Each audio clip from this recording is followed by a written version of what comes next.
Well, welcome to F22, where we bring all things photography into focus, brought to you by VSCO. I'm Zach Hodges, and today we are super privileged to have Squint on the show. If you don't know Squint, he is many things. He's a creative director known for his work with top brands like Apple and Nike, and his iconic images of stars like Michael Jordan, Stephen Curry, D'Angelo, Jay-Z, many more. And then he also directs shows, directs films, produces shows, and he helps shape his clients' public identities to reflect their true selves as well. And then he has a background in photography and film and design from the Academy of Arts University and Stanford's D School. And Squint is also dedicated to mentoring future artists through his work with Street Code Academy. And he now teaches at Stanford's Design School as well. So, I mean, a man of talent, of purpose, passion, and talent. But he says that his success comes from the trust that he builds with his clients through sincerity, gratitude, and the secret ingredient that makes everything that he touches special, which is love. So excited to talk to you. Welcome to the show, Squint. Such an honor. So thank you for having me. Yeah, of course.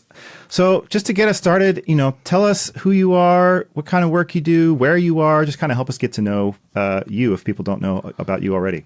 I am I like to say a visual composer because I'm not just like locked into photography, but yeah, I'm a kid from Palo Alto, California, Bay Area kid, Nice. through and through, and Same. just a person that loves just visuals. I'm such a fan of the art, and it's always an honor and a privilege for me to be able to be a part of this. So I love it. Yeah. So, I mean, you do, I read that list off. It's like, it sounds like everything visual, creative. I mean, are you primarily a photographer, creative director, film director, or is it just like all of it, anything? Honestly, I guess the best way to describe it is like if I was a billionaire, I would always do photos. Like, I mean, I just really love this thing. And so I kind of feel like I alter situations and opportunities to allow me to be able to shoot. So, Right. I'm always constantly thinking of photography, like every single day. So I would say that's probably where my heart is. Okay. I'm great at other things, but I prefer to do anywhere in the arts of like cinematography. Or, I Yeah. mean, I'm not cinematography, visuals and photography. Yeah. Awesome. Well, then you're in the right place. We're happy to be talking to you because this is all about photography. I'd love to know, just kind of tell us the story of how you got started. I mean, how did you get from, wherever you started to, shooting all these big clients and tell us that story. I got started in photography at a young age, like being a kid from Palo Alto. My parents were into like art and jazz and things of that nature. And so I started off as like sketching and painting. And over time, like I'm like an emotional artist, so like if I'm like really really mad or really upset, I could draw like amazing like drawings. But if I'm happy, it's very challenged. I'm like a novice, and so over time, I just felt like that was like too slow of a process, and then I got introduced to photography. Probably like I would probably say like my first encounter was probably around the age of like 5. We were making like Christmas cards, and I just fell in love with photos. And then I really got exposed at the age of 8. My friend's mother was a producer of a show, a public access channel, and so by default, I was hanging out with them, and she was running late to drop us off. And so she's like, "Hey, can I just drop your son off after we produce the show?" And by chance, they didn't have a cameraman, so Wow. they needed someone to fill in. And so I was there. It taught me like headshot, headspace, Dang. three panels. Like they just opened up the opportunity for me to be able to shoot, and I loved it. I fell in love, and I did not leave from like literally age 8 to 18. And so Wow. yeah. That's crazy. So that's how you got started. And I feel like that's so many people's story. It's my story. Like I had somebody in my life that was a photographer that exposed me to a lot of these things early on. And I hear that from so many others that, it was somebody else that got them into it, or a program at school or something like that. So I guess it's a good reminder to just share, your love of photography with the young people around you, because they might become Squint. But okay, so you got started. You're 8 years old. You're shooting film cameras or at a show. How do you get from that to photographer, working with Michael Jordan and Nike and all these brands and musicians and stuff? Man, I mean, it's weird because like I'm at a stage in my life now where like when I was 10, I was like, oh, I'm doing this. Like my mom had like this, 120 camera that I used to use, like spring cameras, like all, Yeah. that, like those old school cameras that I would use. Yeah. And at 10, I was like, oh, I'm doing this. At 12, I remember like writing a list of like people that I wanted to shoot. Wow. And so, I was like, okay, I would sketch them. So like, I would make sure like lighting would be this way. Wow. And yeah, and it's ironic. Like I remember that list. It was like, first person was Nas, second person was Maxwell, Method Man, Michael Jordan, Allen Iverson, Jeez. And so, you're dreaming this over the years and then just over time, just really perfecting my craft and growing and building relationships over the years and, just adding to it. And it's weird because it's kind of foggy because I worked for a publication at one time and, just it helped me to develop like my chops on like how to, Right. How to reach out to certain artists or certain public figures to be able to shoot. And so I kind of learned the industry from that space. Right. And then it ended up going under. And so I just was like, hey, I'm going to take that same momentum and try to build relationships. And I jumped into music, and from music, it kind of like expedited this whole process. And okay. and then from sports, like I was, with the publication, I remember shooting like my first boxer was like Robert Guerrero, and he was like up and coming at the time, and that kind of like just gave me the footing of like, hey, I actually can do the sports side of it, Yeah. Yeah. Interesting. So you work for a publication and you kind of learn the ins and outs of like reaching out to people and just kind of making these things happen. And that sort of led you down this path of basically establishing those relationships and continuing to have shoots like that. So, I mean, are you reaching out to, Michael Jordan saying, hey, I want to shoot your portrait sometime? Like, what is that? No, he doesn't go to me. Yeah. I mean, I think that just happened over the years of just, working. Like I had one of my cousins and one of my really close friends, Jason Maiden, who's connected with VSCO community as well. Oh, nice. He worked for Jordan, and so I think the first time I met Jordan was through Jason Maiden. But then I had a cousin that Asher Chambers that worked for Jordan Brand, and although they didn't necessarily set me up with opportunities to shoot, it got me in the building to kind of like feeling like, oh, okay, like this is a dream, and it just kept getting closer and closer. And then, being at games or being at different events, it opened up opportunities for me to, have that nice one-on-one. So you're just putting yourself in position to be ready for opportunities that might come up. Yeah, I mean, and to be honest with you, like to be fair, like I work really hard. Yeah, like, and I'm a big dreamer. Like, I mean, I dream a lot. And so I'm always like, Jay-Z has this line that says like, I'm on the practice field running 2 a day, so I don't drop the ball when it's thrown my way. So it's like, if it's a football reference, but like if you're working twice as hard, when that opportunity comes, like you're not going to be blown away. And so I had the opportunity to shoot Michael Jordan 3 different times, and it's funny because like one of the times, like the one that like I really just loved, that like I got everything to the way that I wanted it. People were like, "Are you nervous? Are you shocked?" I was like, "Nah, I'm ready." I was so focused on how I wanted to capture them. Yep. Yeah, luck favors the prepared. I love that. Yeah, I like that. That's great. So, where does your work come from? Is it just word of mouth? Are you reaching out to all these people? How is this happening besides just you're kind of in these places? Where does that come from? A lot of my work comes from like just good relationships. A lot of people actually refer me to working. I've been requested by a lot of people if they've seen it from certain people. But I have a really good network and a pretty cool ecosystem of people that just refer me Yeah. for certain work. So ironically, like sometimes I can't believe the opportunities that I'm getting, and it's not because like any agency or any management is helping me. It's more so just people wanting to work with me, Yeah. liking the style and like when I contribute and just wanting that kind of look. Hmm. And ironically, like I've been known for like black and whites, like Okay. having some very gritty, timeless black and whites. Yeah.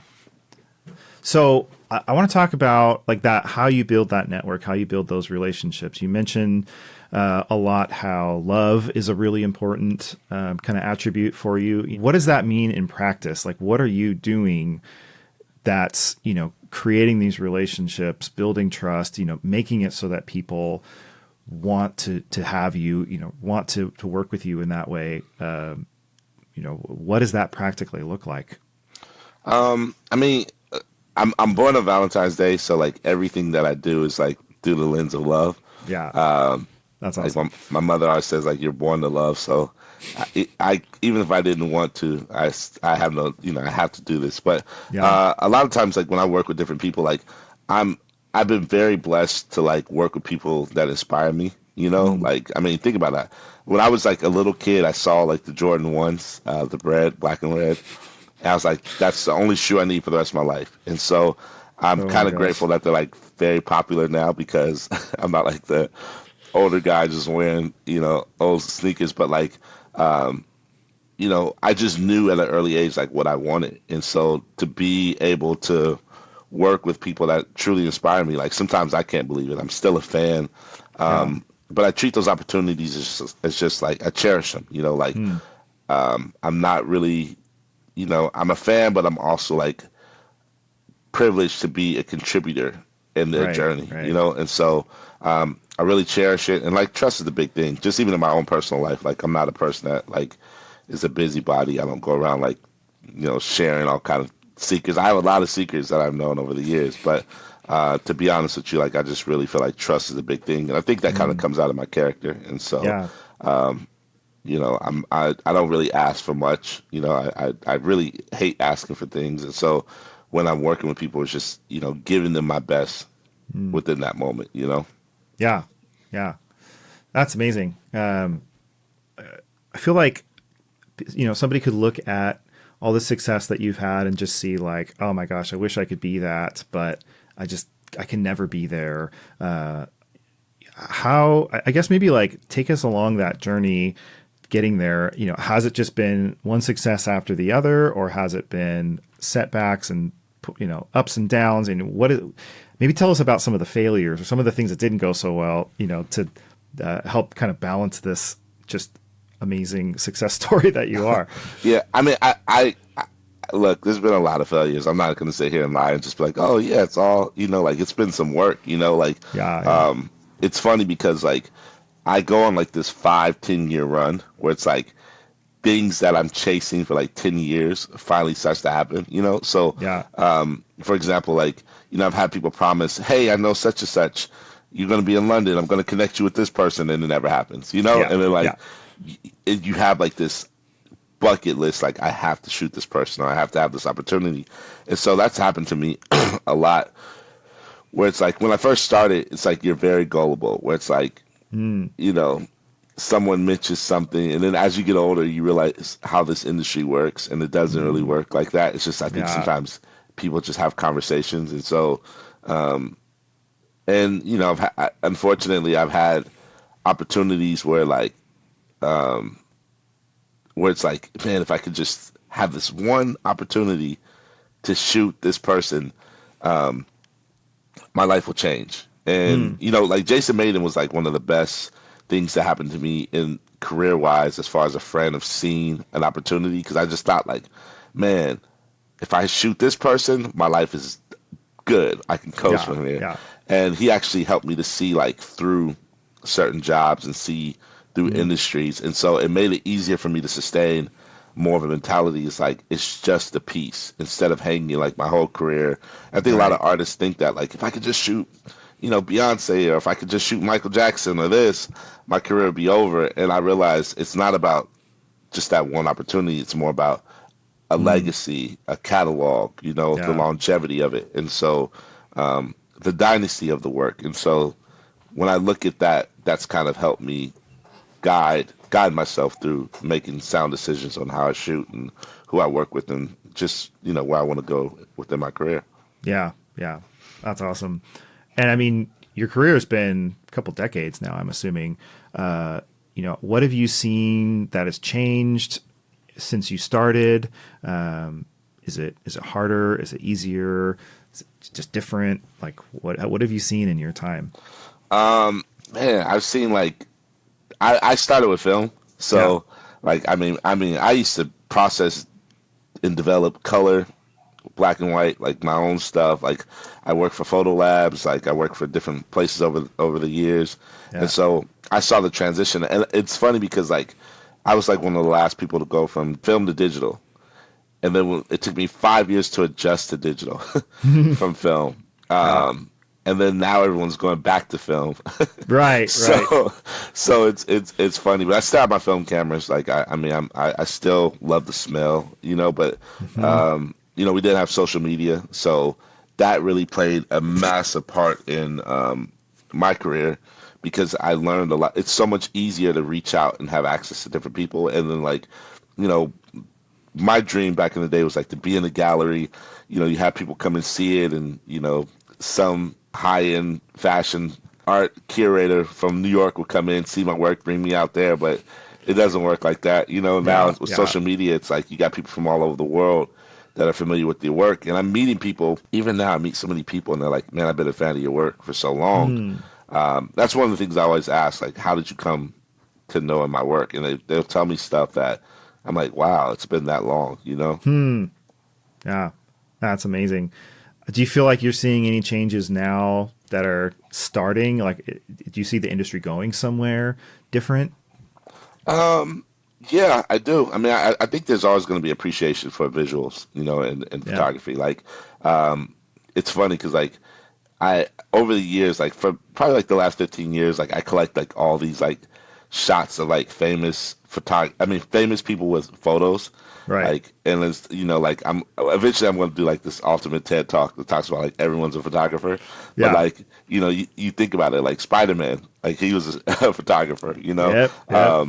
All these like cool superheroes over the years. But yeah, I mean, I love it. I love the fact that there are more people getting exposed to it, especially at a young age, Hmm. um, and then just different platforms. I think the quality of equipment is getting so much better and so much more convenient, where you're spending Yeah. more time creating and not like going through menus or trying to figure out certain things. Like, I mean, those little minute details that are in photography that you spend, countless hours editing, you're seeing it actually um, being solved through certain equipment and things like that. So I'm Mm. loving it. Like, I'm actually excited. Like, I feel like a kid. Yeah. Yeah. I mean, okay. While we're on that topic, tell us about the equipment that you use. What is that for you? Well, I got a ton of cameras, so I mean, so I'm a camera junkie. So I mean, I collect cameras, um, and depending on what it is that I'm shooting, is essentially like what I use. Like it's weird because like when I shoot sports, I'll bring out two medium format cameras. Like Hmm. about 2 years ago, like I bought the Hasselblad X2D, which I love. Very slow Yeah. Nice. camera, Yeah. not something that you would typically use for sports, but man, when you get that shot, it's rich and Oh, amazing. yeah. And I bet. so, but then thanks to Greg, he introduced me to the Fuji Oh, systems. yeah. Yeah, and so like I really love the GFX. Um, Oh, yeah. my favorite camera from them is the GFX 50S. Like I mean the first one, Yeah. and man, I mean my favorite lens to this day is the 110 that they provide. I mean just Mm. beautiful, very Yeah. cinematic. Like that's kind of like more my pace. Yeah. Um, I have a few Leicas, a few Nikons. So I started with Nikon, so I'm still with Nikon. I love Nice. Nikons. Okay, so you're a billionaire and you're just doing photography. Which camera are you using? Ugh. Honestly, like that's a very. It depends on what I'm shooting. If you give me like Okay. what we're shooting, I could tell you. Okay. Like I use my Leica typically for like just BTS when people are really comfortable. It's weird. Like I spend, you know. I have hundreds of thousands of dollars worth of camera gear, but whenever I have like my Leica, like I was on like the red carpet for I think the ESPYS, and people are like, "Oh, I see you with the Leica," and I'm like, "But you don't see this like Hasselblad, you don't see, Yeah. So, but the Leica actually gets me a lot of attention, a lot of opportunities, and people are more comfortable. Like Yeah. I'm a tall guy, I'm 6'2", so when you see this little tiny camera, people Right. feel more comfortable. Yeah. It's Yeah. not as invasive. Yeah. That's awesome. And I don't know if people know this, but your connection to VSCO actually goes back really far. And I think it was back in 2019. We had this VSCO Voices grant program that you were a part of. Maybe just tell us a little bit about that. What was that experience? How'd it go? How's it going now? Just catch Yeah, people up on that might not yeah. I know. mean, the best way to describe that, it was like, like when you're in science camp and you meet all these cool people and you never want to like see them go. Yeah. But you have like this bond forever. Like that's kind of how I felt. VSCO Voices was Mm, amazing. It opened up opportunity for me to get back into music. I stepped away from music for some time, okay. and I spent so much time in sports. And so, from basketball to football and other sports, tennis in between.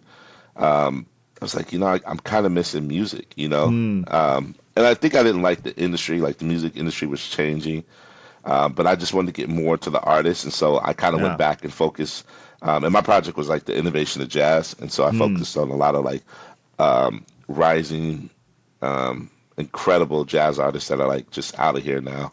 But it got me back into it. It really got me back into dang. music. And from then to now, I've been merging music and sports instead of separating the two, and so Yeah. it's Yeah. been so much easier for me to just navigate both worlds. That's amazing. Uh, well, I'm just, I don't know, honored to have been a part of your journey in that way. It's really cool. It's been fun being here for so long, hearing these kinds of stories and being able to be a part of people's journey that way has been really cool. One more thing. I was looking at your VSCO again recently. It's always so beautiful, but I noticed that it's quite different from your other social media profiles. So I'm just kind of curious, like, how do you use your different kind of presences? How does VSCO play into that? Like, well, what role does it have for you?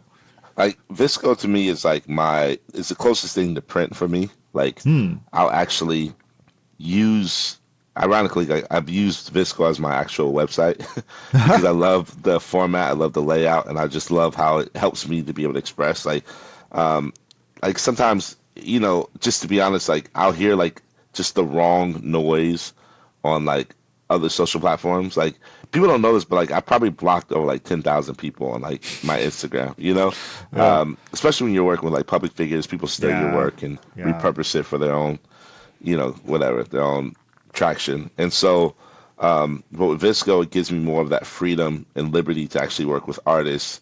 And Hmm. so I love to see my work, how I shot it with that intention.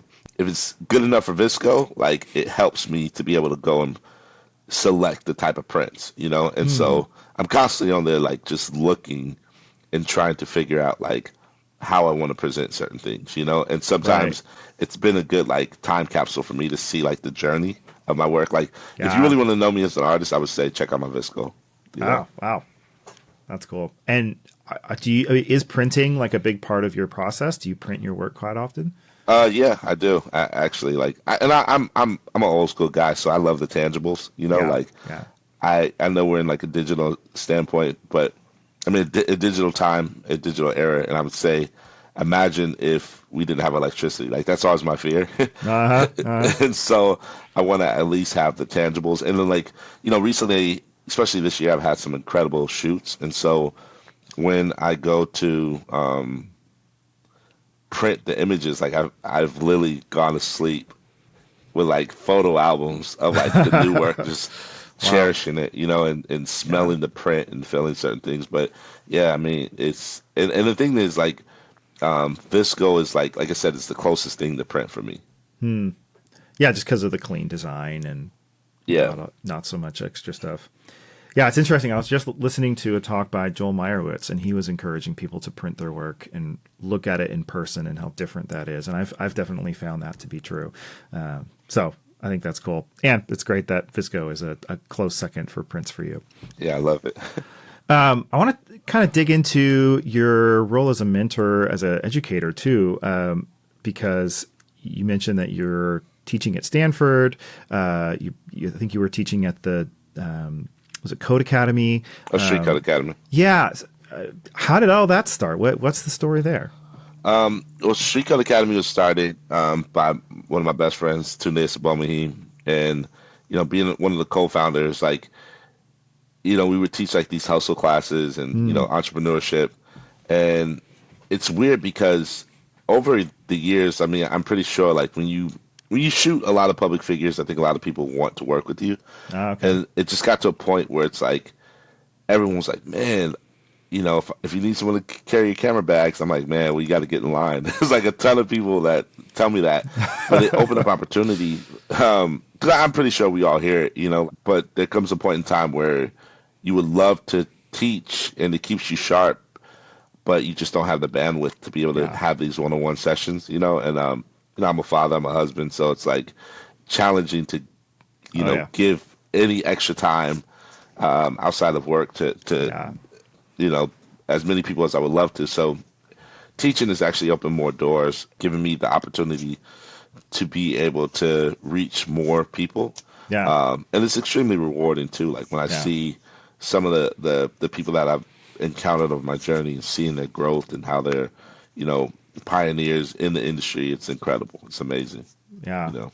I'm sure we have a lot of young aspiring photographers, creatives watching this, and I'm curious if there's like a common pitfall that you see a lot of your students falling into, or just a piece of advice that you feel like you're giving over and over and over again, that maybe would be worth sharing.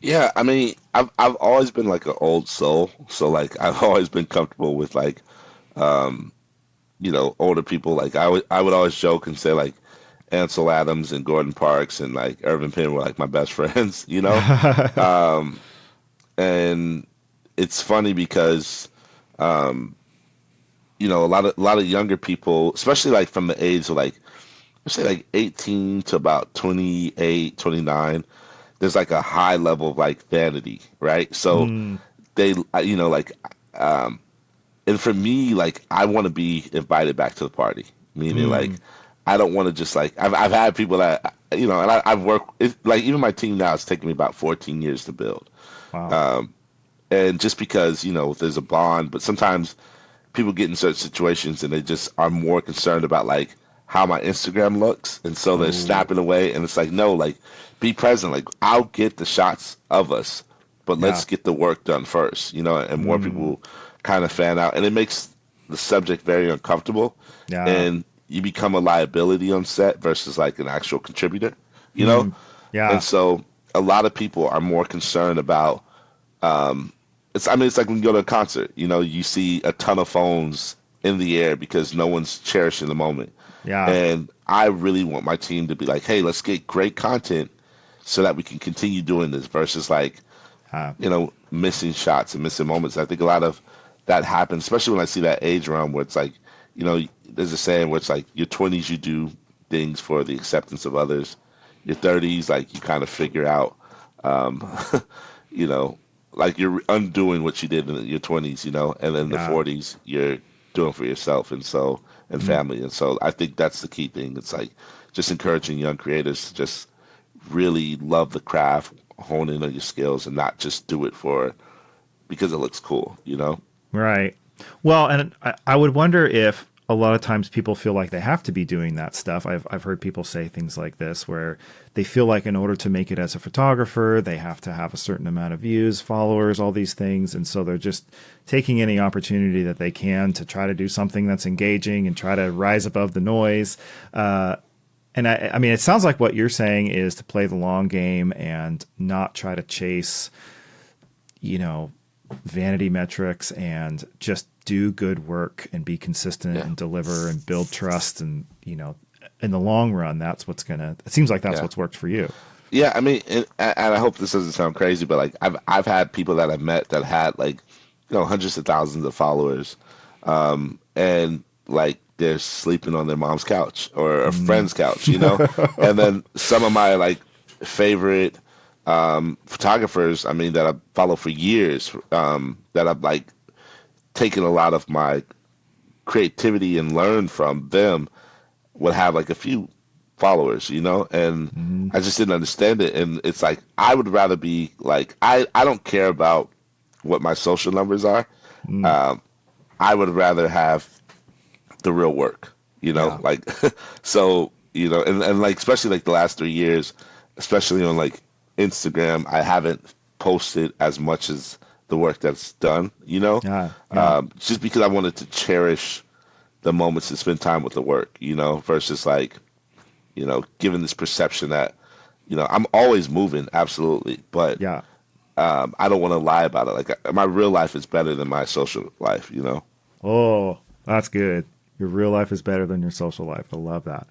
Uh, I noticed this, I mean, I always kind of try to prepare for the interviews and do some background research and stuff. And it was so interesting looking you up, because your internet presence, your social media presence, like you're saying, was very unassuming. And yet there's like these insane images of, famous people that we all know. And it was such a dichotomy, such a, reversal from the usual thing where somebody's really loud and promoting themselves and they got all this stuff and their images are just sort of okay.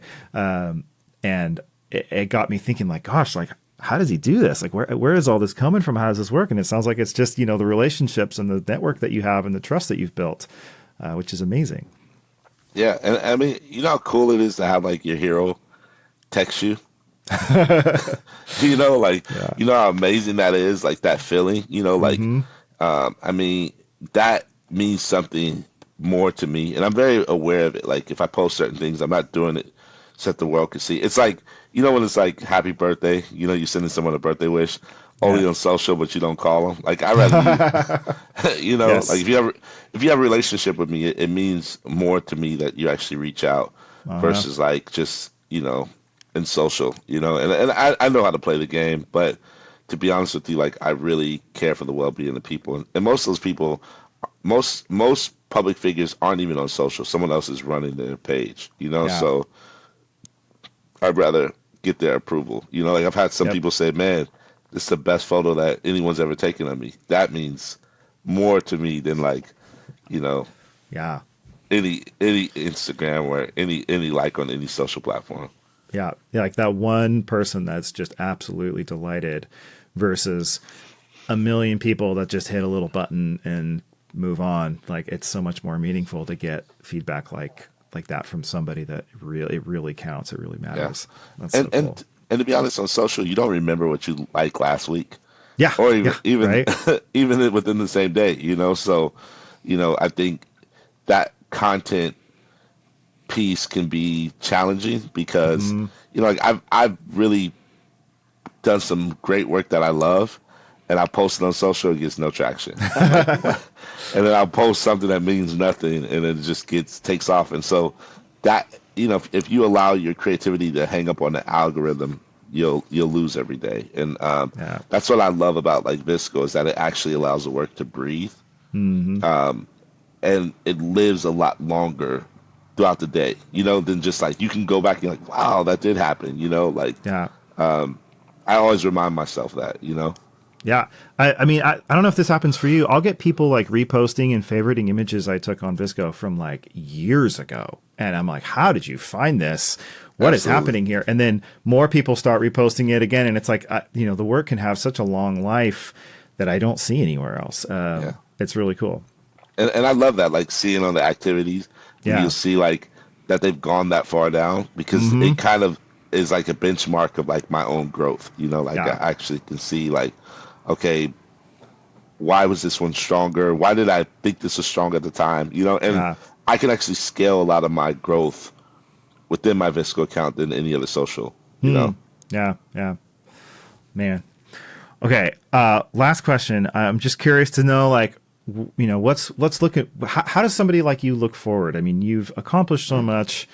You've, achieved many of your dreams. When you get to that height, are you bored? Are how are you continuing to grow? How are you looking forward? And, where is all this going for you? Nah, I mean, like I said, my best friends, like most of the photographers that I looked up to, they hit their prime when they're like 45, 50 years Mm, old, so I got some years on me, but, um, like I've been preparing for like those moments where it just takes off. And yeah. so to be honest with you, I feel like it's new, like I've Hmm. never had that moment where it's getting old. Like I feel like I'm just starting, and, I'm loving it. Like there's some things that I want to do. I'm currently in the process of building a production house, Hmm. because my bandwidth is just so pulled in different ways. So to be able to work with the right creatives and the right team, Hmm.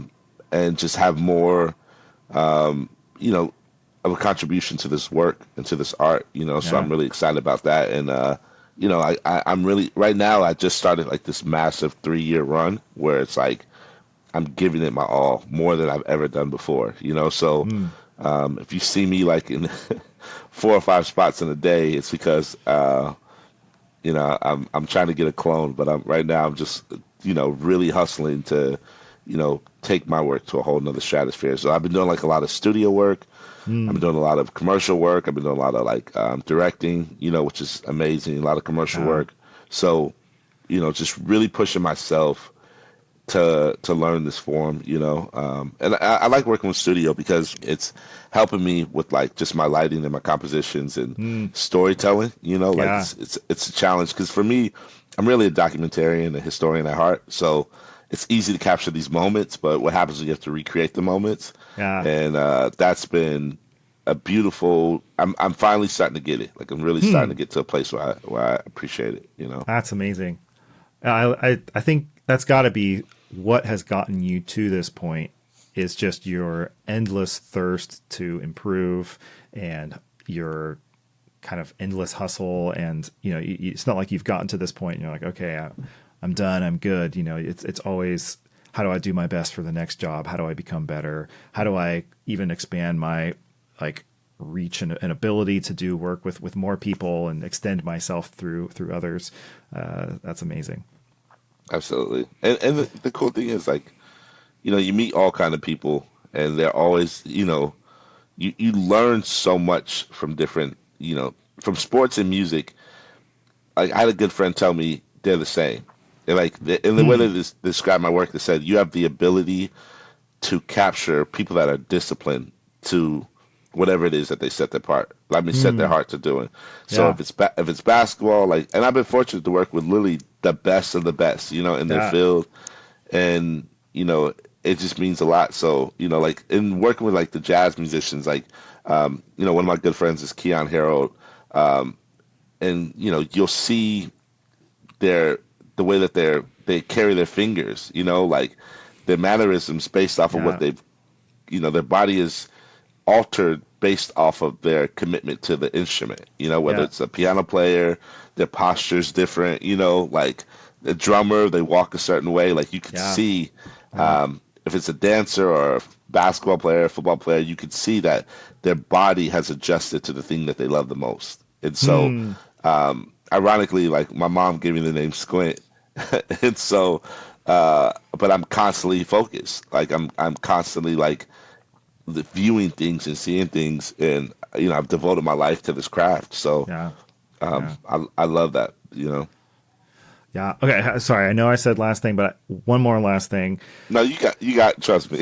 Okay. Okay. So for people that are coming up that are looking at you, wishing that they could do work like for somebody that's wanting to basically do what you do, what advice would you give them, or even like what would you tell yourself, all those years ago when you were just getting started, knowing what you know now? um, I knowing what I know now, I would say that I would just avoid the empty promises because I Mm, think, like I remember just being a young teenager. I moved to Oakland when I was 17, 18. and getting ready for college. And I just remember like everyone was promising me like, oh, you got a camera? Hey, I know this person. And so you're just so excited to like, you know, um, you're just chasing like that those empty promises I would hang up for like a whole month. Like, oh my gosh, I'm gonna shoot this person, and it doesn't happen. But like, Uh, and it's weird because like even now, like I'll probably shoot anywhere from like 25 to 35 celebrities a week, outside of like other projects. But when I say celebrities, it comes with a lot. Like there's a lot of yeah. like entourage, there's a lot of ego, there's a lot of like uncertainty, insecurities. You're dealing with all that within Yeah. a week's time. But I've learned to just be committed to what you love. Know your equipment. Like it doesn't matter what equipment you have. I've learned that. Like I thought Mm, once I got like the top tier cameras, my life would be set. And sometimes it's the stuff that I started with that makes it so much easier. So, mm, but I would just encourage young up and coming talent and young, up and coming artists to just love their craft, learn, study. Like learn that, use that manual more, yeah. and really get familiar with your tool. Whatever your weapon of choice is. Yeah. Yeah. Oh, amazing. Whew. Gosh, thank you so much, Squint, for being on the show and sharing so much of your wisdom. This has been incredible. Correct me if I'm wrong. People can find you on VSCO with the username just Squint, Yeah, Squint, and then Instagram and Threads is I am Squint. I am And Squint. Squint, yeah. Yeah. So yeah, check out Squint's work. It's incredible, and it's always so exciting to see what the next incredible photo of some famous person or beautiful scene or whatever is going to come up on your feed next. I love seeing that. So definitely give Squint a follow and check him out. That's all for today. Thank you all. We will see you on the next one. Thank you, Squint. Talk to you Thank you, soon. Jack.